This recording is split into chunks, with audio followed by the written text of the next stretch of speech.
जय जय श्री सीताराम, जय हनुमान, जय गुरुदेव भगवान, जय भावनाथ, जय माँ श्री रंबे हर हर गंगे, माँ गंगे श्री सीताराम।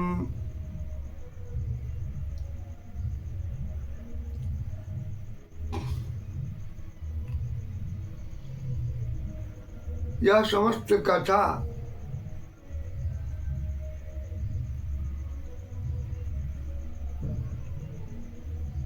शिव जी अपने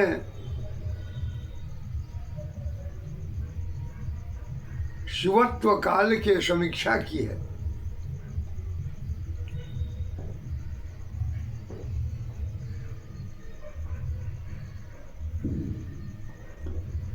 ब्रह्मांड के सबसे बड़े भक्त शिव जी हैं।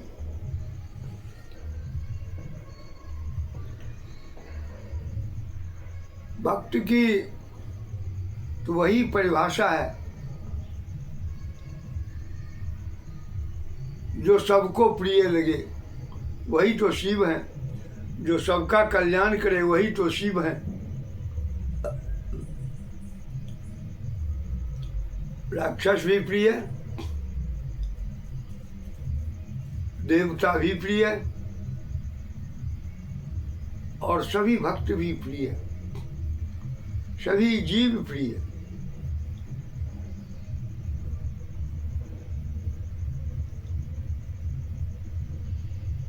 शिव जी के साथ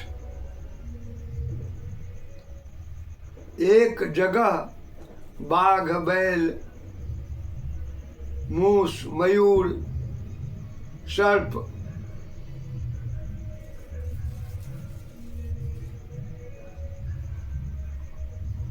सब एक दूसरे को खाने वाले हैं, फिर भी सब एक जगह प्रेम से रह रहे हैं। ऐसी अनुशासन है। इसी अनुशासन से शिव जी ब्रह्मांड के गुरु हैं।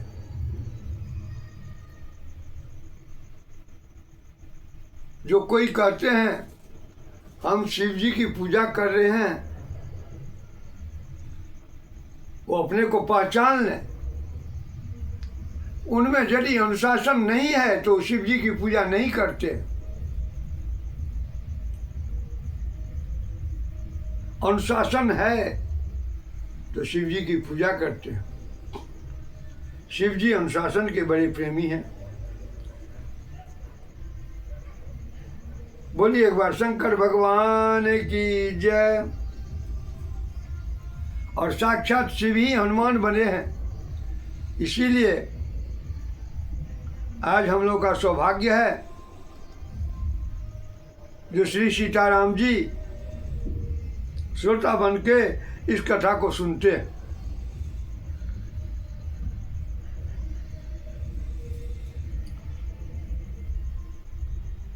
तो मैं तीसरे दुर्गुण तक कह चुका था। अब चौथा दुर्गुण निर्गुण नीरज कुबेक कपाली। अभी मैं कपाली हूँ। शिव जी कहते हैं अभी मैं कपाली हूँ। मैं मनुष्यों की मुंडमाला पहनता हूँ, कपाल रखता हूँ और उसी खोपड़ी से पानी पीता हूँ। अस्थि तो अशुद्ध होती है पर उसी में मुझे जल पीना पड़ता है। पार्वती मैं क्या करूं? शिव महिम्न स्तोत्र में चर्चा आई है।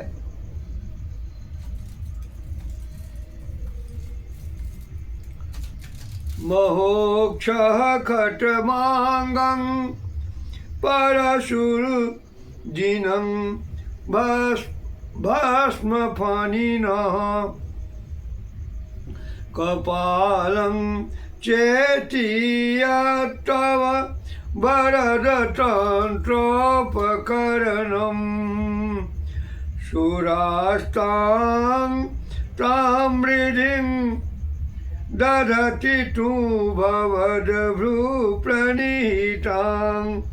नहीं स्वात्मा रामं विषय मृग तृष्णा भ्रमयति।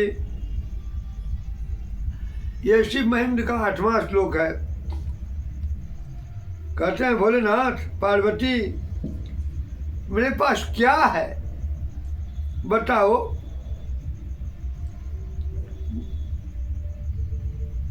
महोक्षा चढ़ने के लिए एक बूढ़ा बैल, खटवांगम सोने के लिए एक छोटा सा पावा, लकड़ी काटने के लिए फरसा, पहनने के लिए अजीन, लेप करने के लिए जले हुए सब की राख, माला के लिए सर्प फनीना और पीने के लिए कपालम। मैं क्या करूं? अब मुझे हनुमान बनना है। तुम ही बताओ पार्वती कब तक मैं अशुद्ध जीवन जीता रहूं?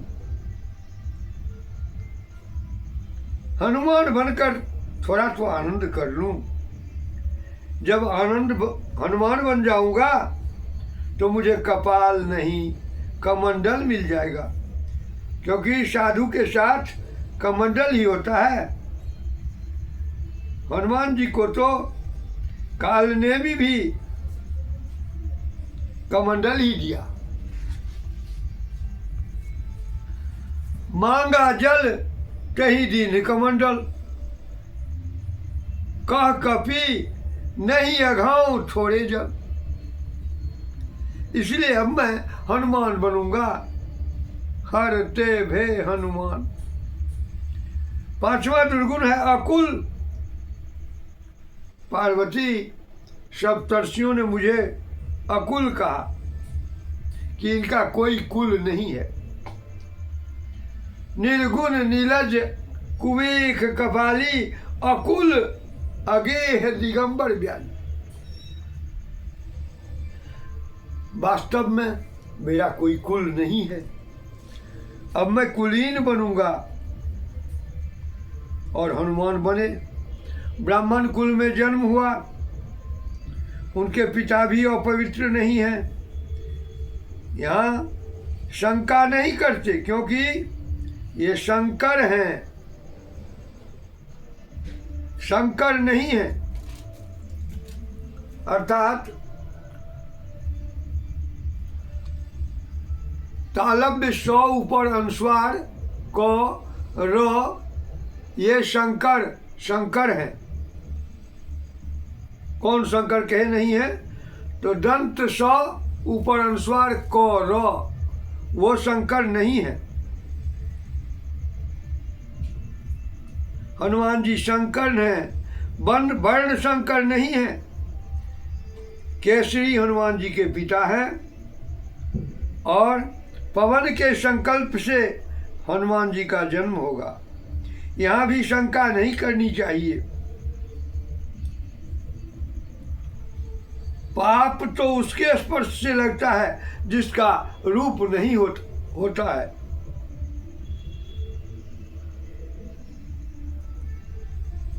आप सभी लोग विचार करके यह बताएं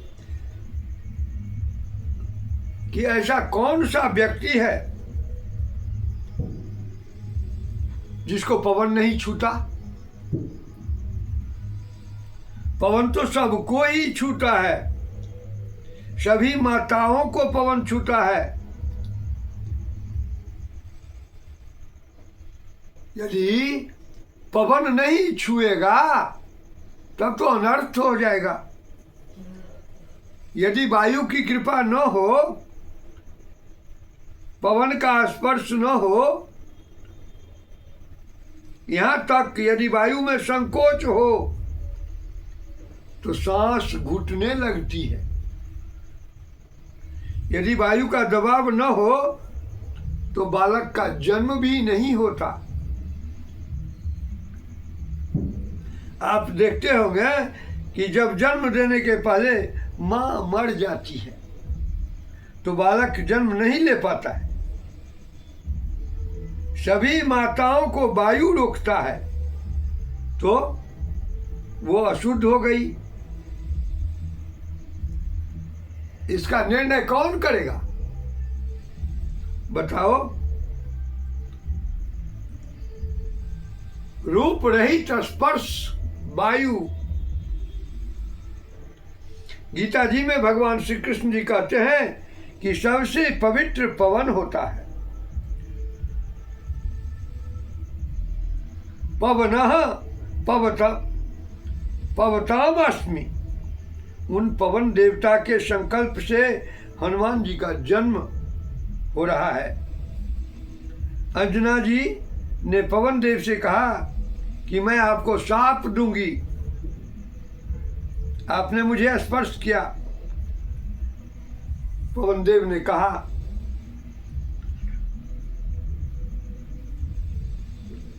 न त्वां हिंसां शुश्रोणि।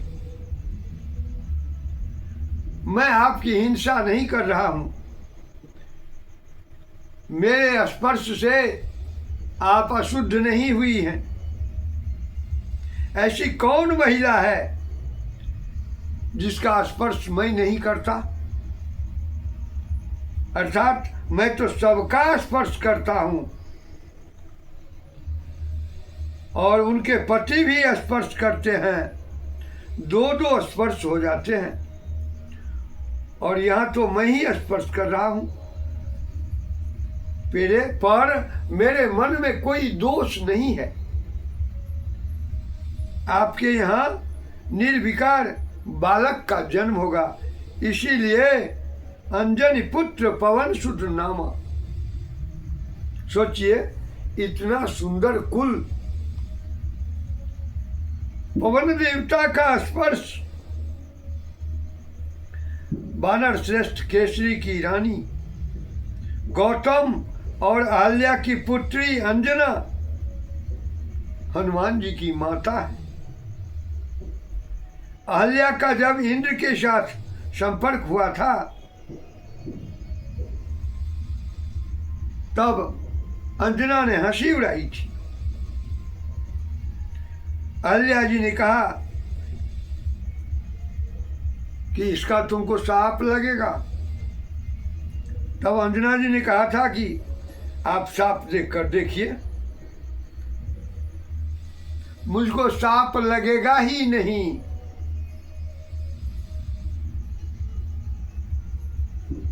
आप देखिए, क्या कोई अंजना माता को कलंकिनी कहता है? कोई नहीं कहता। यद्यपि हनुमान जी कहते हैं कि मैं वानर हूं। कहूँ कवन मैं परम कुलीना, कपि चंचल सबहि विधीना। यह तो उनकी दीनता है कि हनुमान जी कहते हैं कि मैं कौन बड़ा कुलीन हूं, पर है कुलीन। कैसे? तो असमय अधम सखा सुनु, मोहु पर रघुवीर, किन्हीं कृपा सुमिरि गुना, भरे बिलोचन नीर। किन्हीं कृपा अर्थात कृपा कर दी। आइए देखें कि कृपा कर दी तो क्या अंतर पड़ा। आप सुंदरकांड तो जानते ही हैं। जब विभीषण जी की शरणागति हो रही थी तो विभीषण जी ने राम जी को निहारा और राम जी को निहारते ही विभीषण जी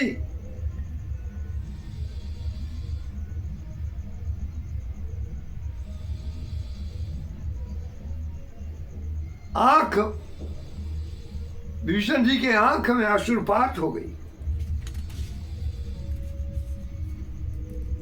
नयन नीर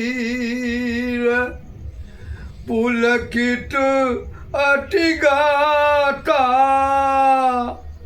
मन धरि धीर कही मृदु बाता। विभीषण जी ने धैर्य धारण करके राम जी से कहा कि सरकार, आपने मुझे बुलाया है। राम जी ने कहा कि हाँ, बुलाया है। विभीषण जी ने कहा कि आप मेरा परिचय जानते हैं।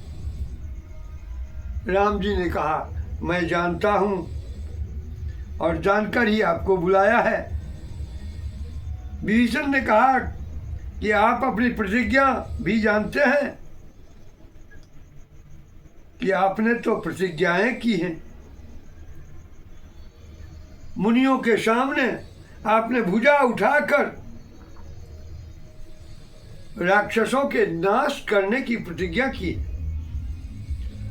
निश्चरहीन करो मही भुज उठाय पनकीन, सकल मुनिन के आश्रमनी जाय जाय सुख दीन। आप प्रतिज्ञा कर चुके हैं कि इस पृथ्वी को मैं निश्चरों से विहीन कर दूंगा।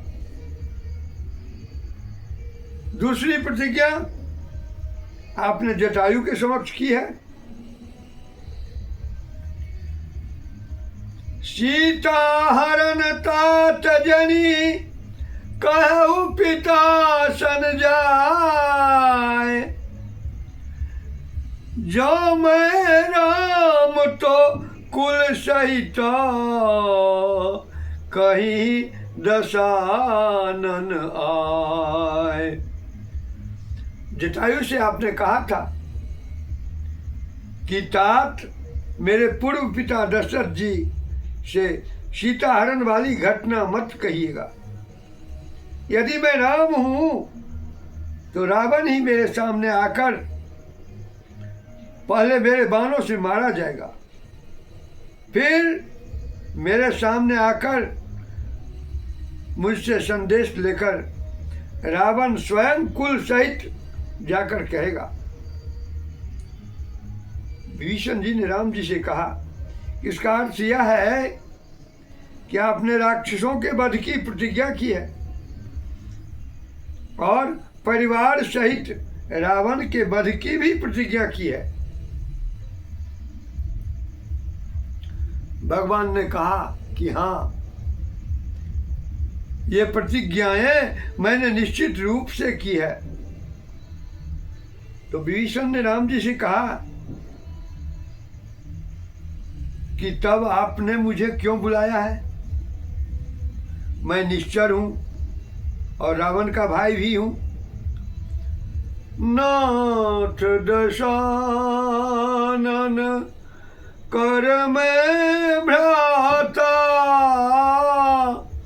निशिचर वंश जन्म सुर त्राता। विभीषण जी ने कहा कि प्रभु, आप मुझे शरण देकर अपनी दोनों प्रतिज्ञाओं को क्या समाप्त नहीं कर रहे हैं? यहाँ भगवान का उत्तर बहुत सुंदर है। भगवान कहते हैं कि नहीं, पहली बात, अब तुम दशानन के भ्राता नहीं हो। इसी सुंदर कांड के 8वें दोहे की चौथी पंक्ति में हनुमान जी ने तुमको अपना भ्राता बना लिया। तब हनुमंत कहा सुनु भ्राता, देख देखी चाहो जानकी माता।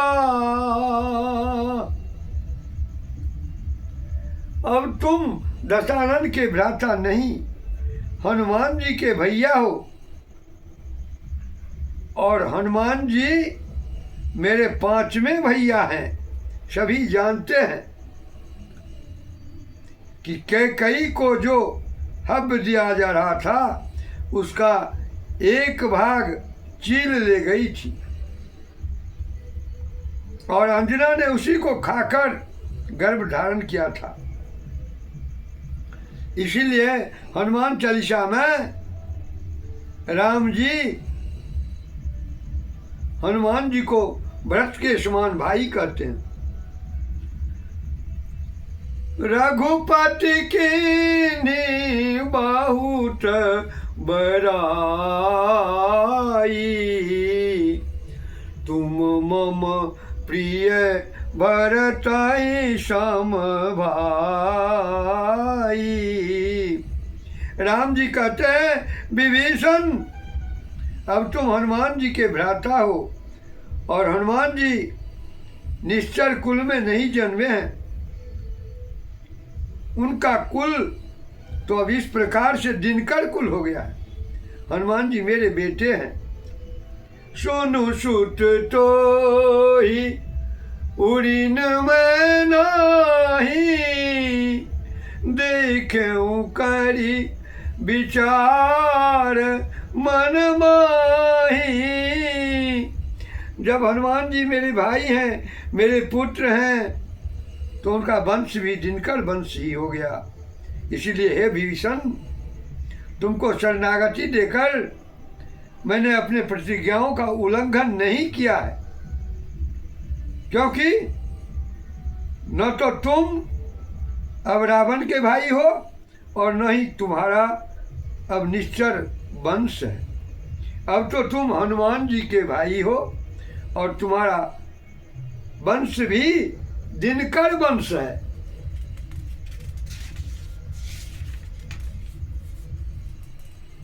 शिव जी कहते हैं कि पार्वती, हनुमान बनकर मैं अकुल नहीं रहूंगा, मेरा सुकुल हो जाएगा। इस प्रकार मेरा पांचवा दुर्गुण अकुल भी दूर हो जाएगा।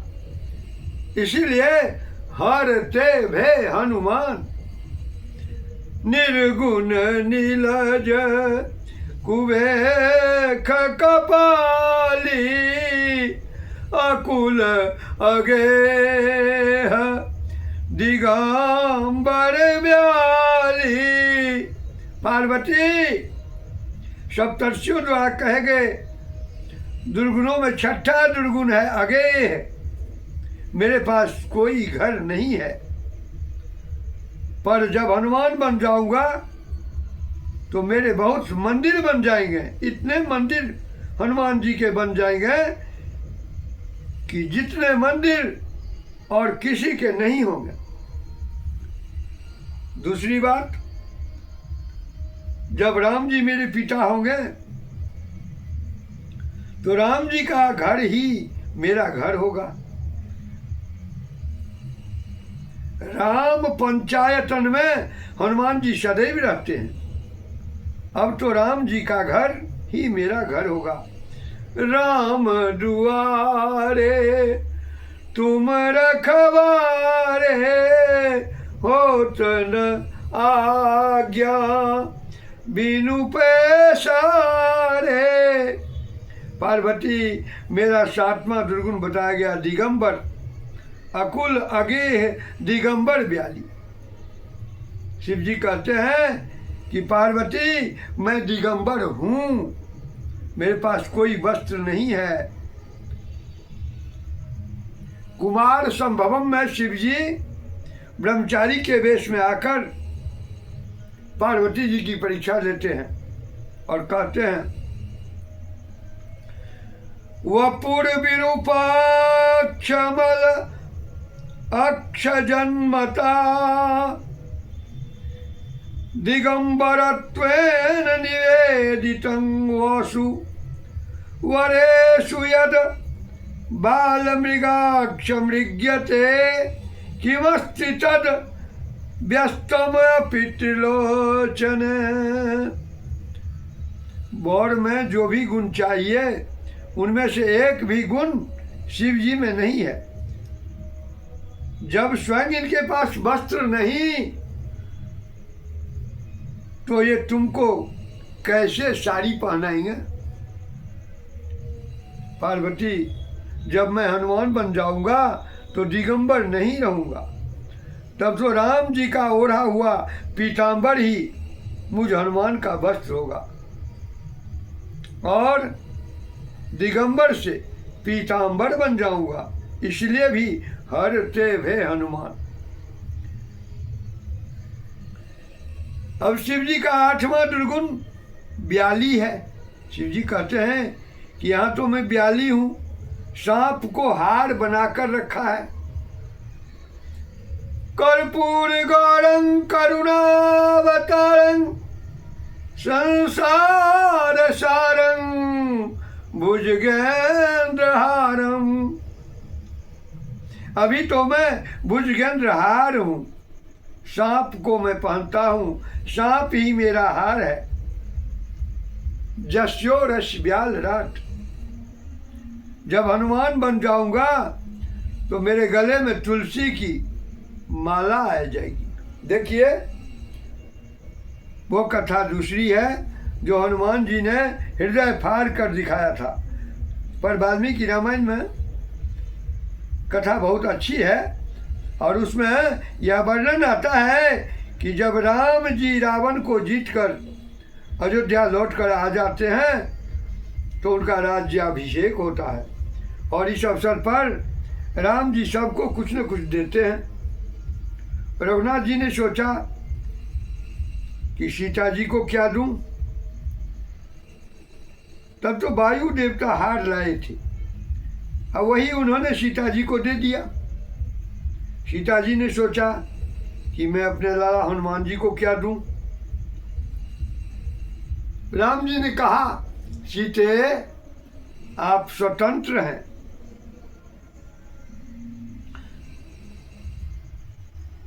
अर्थात आप जिसको चाहें वे हार उसी को दे दें। तब सीता जी ने अपना हार हनुमान जी के गले में पहना दिया। हनुमान जी धन्य धन्य हो गए। हार तोड़ने वाला वर्णन वाल्मीकि रामायण में नहीं है। शिव जी कहते हैं, पार्वती अब मुझे हनुमान बनने की अनुमति दो, मैं हनुमान बनूं। इसलिए हरते भे हनुमान। अब हम एक बहुत विशिष्ट प्रसंग की ओर आपको लेकर चलते हैं। भगवती पार्वती जी से शिव जी चर्चा कर रहे हैं और बार बार यह पक्ष देते हैं कि शिवावतार में मुझे वह आनंद नहीं आ रहा है जो आनंद मुझे हनुमान के अवतार में आएगा। शिव जी के रूप में मेरा शरीर चांदी के पर्वत के समान है। ध्याये नित्यं महेशं रजत गिरि निभं चारु चंद्रावतंसं। अब हम आपसे पूछते हैं कि यदि हमारे सामने दो वस्तुएं हों, चांदी और सोना, तो महंगा क्या होगा, चांदी या सोना? चांदी जितने में 1 किलो आ जाएगी, सोना उतने मूल्य में 10 ग्राम भी नहीं आएगा। पहले शिव जी के शरीर में मैं चांदी का हूं और अब मैं सोने का बन जाऊंगा। कनक भूधराकार शरीरा समर भयंकर अति बलवीरा।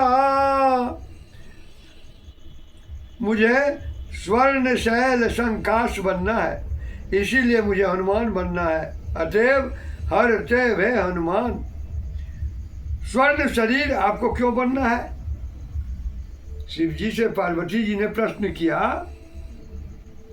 शिव जी ने कहा कि पार्वती, रत्न सदैव स्वर्ण में जला जाता है, चांदी में नहीं। राम रत्नमहं वन्दे चित्रकूटपतिं हरिं कौसल्या सुक्ति संभूतं जानकी कंठभूषणम।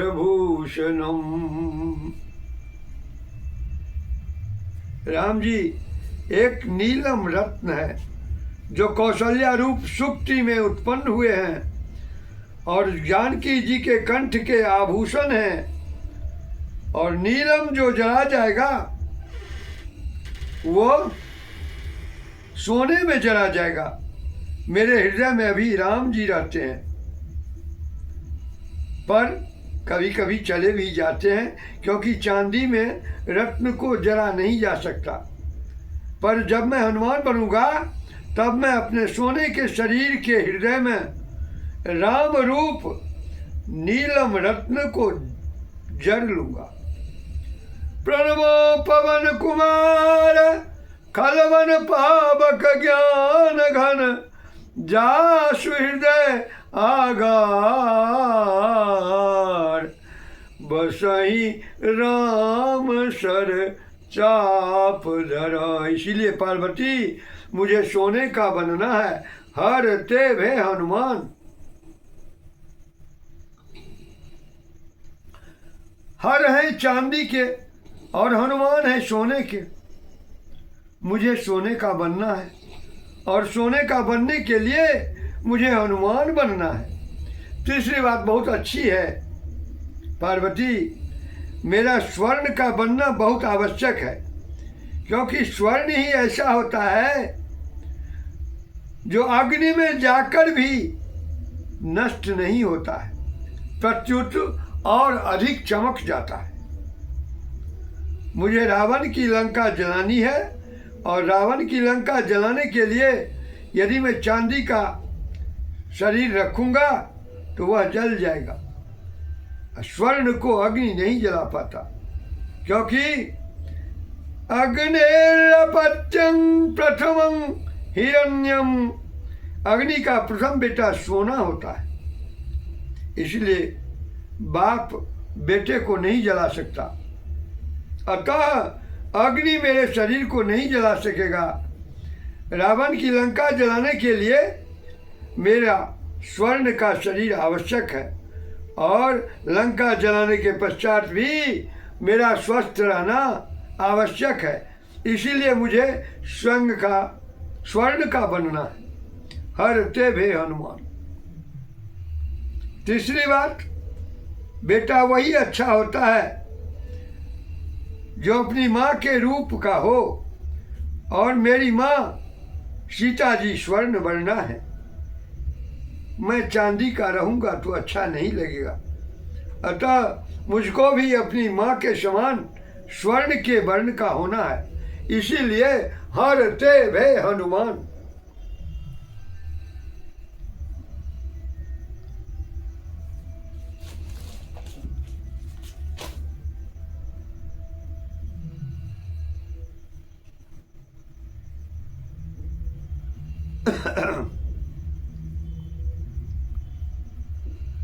अब एक लंबे प्रसंग के भावों से हम आपको अवगत कराएंगे कल।